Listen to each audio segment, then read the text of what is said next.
ngapain aja Pak? Kita ngelihat sistem monitoring dashboardnya Bea Cukai karena yang ke pelabuhan dan yang ke tempat-tempat lain. Saya juga sempat diskusi dengan atau teleponan dengan orang Bea Cukai di kapal yang dekat Batam sana. Ada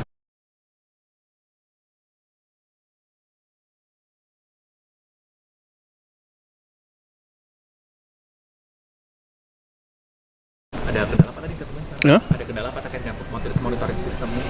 Nggak ada kendala, cuma saya pengen lihat seberapa canggih sih punya Bea Cukai. Bisa nggak saya optimalkan untuk tadi mengurangi yang dikritik Pak Presiden, under invoicing.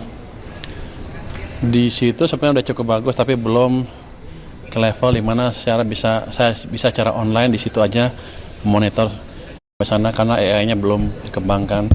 Dalam 3 bulan ke depan kita akan kembangkan sistem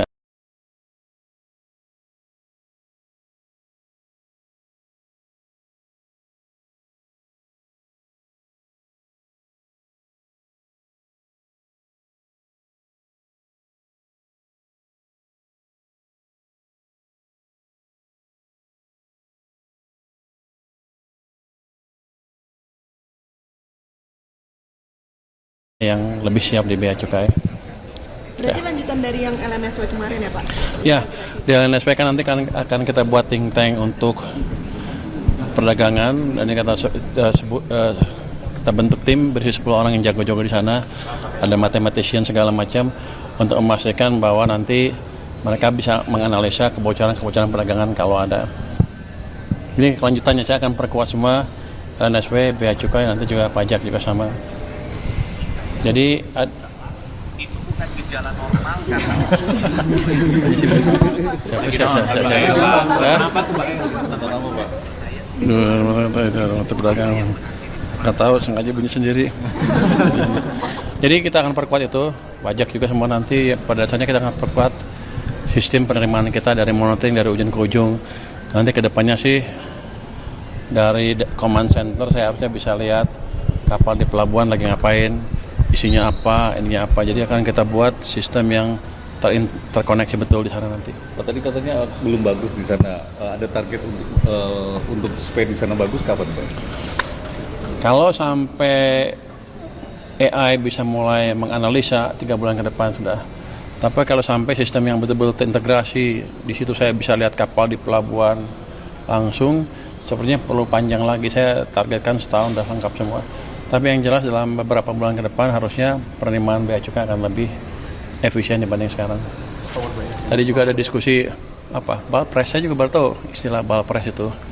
Impor barang-barang baju bekas seperti apa penanganannya. Rupanya selama ini hanya bisa dimusnahkan dan yang impor masuk penjara. Saya nggak dapat duit, nggak didenda. Jadi saya rugi. Cuman ngeluarin ongkos untuk memusnahkan barang itu, tambah ngasih makan orang-orang yang di penjara itu. Pak, berarti nanti jadi sekarang kita rubah di mana kita harus bisa denda orang itu juga. Pak, berarti dari sistem dan perbaikan itu akan mampu juga memonitoring untuk terkait pencegahan balpres masuk lebih banyak ke Indo, Pak? Harusnya ya. Pak, kalau misalnya dan sekiranya sepertinya mereka udah tahu, kita udah tahu pemain siapa aja. Harusnya saya lupa tadi kalau ada yang pernah balpres saya akan blacklist, nggak boleh impor barang lagi. Pak, tadi terkait Cortex kan katanya seminggu akan sudah bisa dipakai itu. Nanti hari Jumat saya umumkan. Kan sekarang belum. Kan sebulan kan jatuhnya Jumat kalau nggak salah. Nanti saya umumkan seberapa bagus. Sepertinya udah jalan terus sih, udah bagus. Kalau balpres tadi nggak boleh impor lagi, berarti Senin tutup dong, Pak? Pasar Senen maksudnya? Oh enggak, nanti kan diisi dengan barang-barang dalam negeri. Tapi artinya barang-barang impor bekas itu nggak ada lagi kayak pakaian bekas di Senin. Pasti. Kalau itu ada UMKM kan? kecil juga yang dimanfaatkan. Lo pengen menghidupkan UMKM ilegal. Bukan itu tujuan kita. Kita tujuannya menghidupkan UMKM yang legal yang juga bisa menciptakan tenaga kerja di penyerapan di sisi produksi di sini. Jadi kita ingin hidupkan lagi produsen-produsen tekstil dalam negeri. Pak, overbaik dengan OJK kita ngobrol apa? Saya biasanya yang kemarin itu nanti setelah diskusi dengan OJK saya umumkan.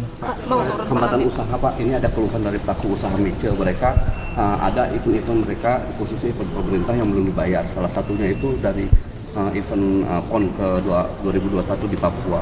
Nah ini gimana Pak bendahara negara Pak menanggapinya Pak? Nanti saya cek deh seperti apa. Tapi kan ini 2021 saya belum tahu, belum sampai ke saya juga. Saya juga dulu pernah dengar bahwa ada kontraktor-kontraktor dari kementerian yang nggak dibayar juga kan. Saya mau lihat itu sampai mana nanti. Saya belum pelajarin seperti apa sebetulnya. Keuangan yang ada di perbankan Pak, mereka juga mengeluhkan meskipun uangnya ada, tapi mereka kesulitan mengaksesnya Pak, terkait syarat untuk agunannya gitu Pak. Gimana Pak? Itu kan normal, itu bisnis normal dari perbankan kan. Dia juga nggak mau rugi kan, pasti harus ada agunan dan lain-lain kalau pinjamannya besar. Jadi begini, kalau bank uangnya banyak, push faktor untuk mereka besar dibanding sebelumnya. Karena kalau enggak dia bayar ke saya bunga kan, rugi dia.